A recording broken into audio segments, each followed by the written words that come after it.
Hey everybody, this is Erico. I am back again on your screens. Hope you guys are doing well. Hope you had a happy holiday and happy new year that's coming up. Oh boy. So we have streaming services now and this big boom that are trying to grab as many Korean shows as they possibly can because they see money in it after the success of Squid Games, which became a #1 show, and many people were very shocked that a non-English show had such a huge positive reception. And Netflix is now having talks with the director for a season 2 that he said originally there was no plans for. And then wait for it. That's not it. No. There's more. There's gonna be a season 3. Did you ask for a season 3? I know I didn't ask for a season 3. So you giving us a third season of something that nobody asked for. I guess they think because of the success that, people will watch it.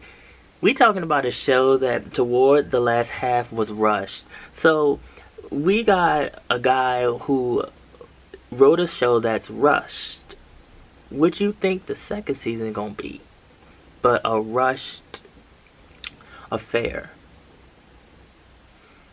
On top of that, we have this history of shows being milked dry when they should have been left alone. Netflix took advantage of 13 Reasons Why. It was such a huge hit, and the book was huge. They made it into a show. I really liked the first season. I accepted the second season. I was like, I'm gonna let it slide because it's like a what if. Then they kept going. And after a while, I was sitting here, I'm like, I don't even recognize this show anymore. Hannah should have been laid to rest. You did what Hannah wanted, so why are we still going? I had to stop watching that. So now we have a director that seems real big-headed. He went after LeBron because LeBron said that he didn't like the ending of Squid Games. And he started dragging him and talking about Space Jam. We all know Space Jam wasn't a good movie. I ain't even bother watching that movie and I know that movie wasn't good. But still, that's LeBron's opinion. You should be happy, man, that a legend like LeBron even checked out Squid Games. Because to be honest with you, I don't think Squid Games was that good of a show. It was just alright. I think at the time a lot of people wanted something different, and he hit at just the right time. That don't mean that season 2 gonna be successful. It doesn't mean that season 2 is gonna have the same quality as season 1. I mean, just look at Train to Busan and how the first movie was almost a masterpiece. Loved that movie. It was a movie that set the trend for zombies for South Korea. Then we had the second movie. I was like, okay, I'm somewhat excited. Let's see what they do here. Movie was awful. How you gonna mess up a good thing? I can tell you, it was the money. We have a bunch of other shows too that are coming. Apple TV with their show Hellbound, which I still want to check out. I want to check out the manhwa as well. Looks interesting. And just a whole slew of shows that they're trying to throw out at people that I'm actually interested in watching a lot of them.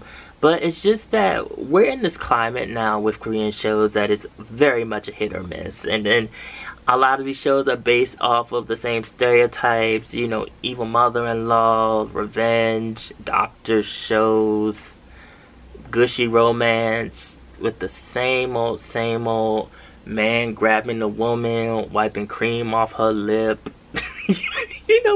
We just got the same thing, and it just goes around and repeats and repeats. And this is what bothers me, is that I want South Korea to pave a new way in their storytelling and not give us the same thing. Family drama just in itself, I know it's like a cultural thing, but I'm tired. I really am.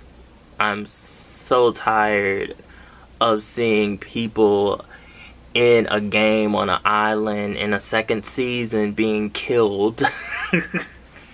And it's gonna follow the same character. I said that I wasn't going to watch season 2 if it followed the main character from the first season, because I'm just exhausted. I don't want to see it again. I just don't.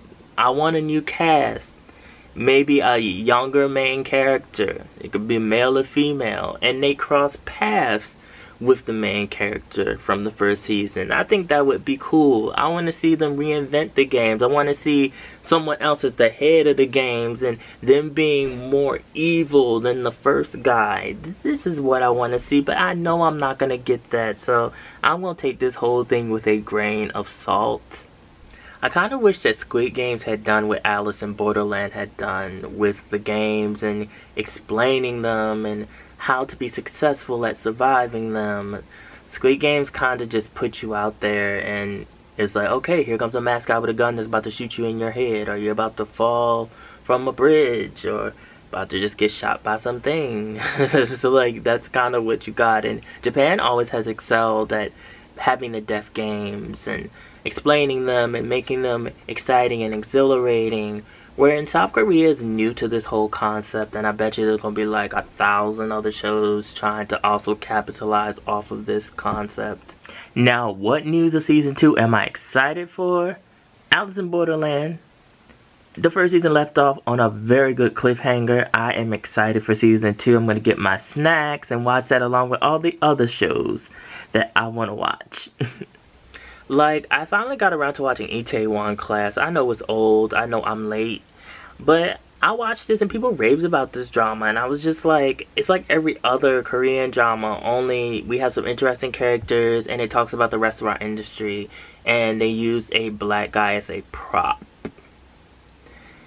It's either you go in and you're kind of like cringing a little bit and looking around and covering your face. And you're hoping that it's good. And if it's good, you kind of slowly, you know, you're like, okay, it's not bad here. And then, you know, sometimes you might be like, ugh, you're like, no, I gotta get out of here. It's not good. I just don't like it. But that's what we have right now.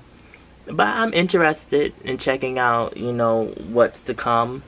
I just hope that it's very good storytelling. And that we have shows that we will remember for years and years to come. Because early 2000s, Korea was pumping out those shows. And they're shows that even now I remember. Because they were that good.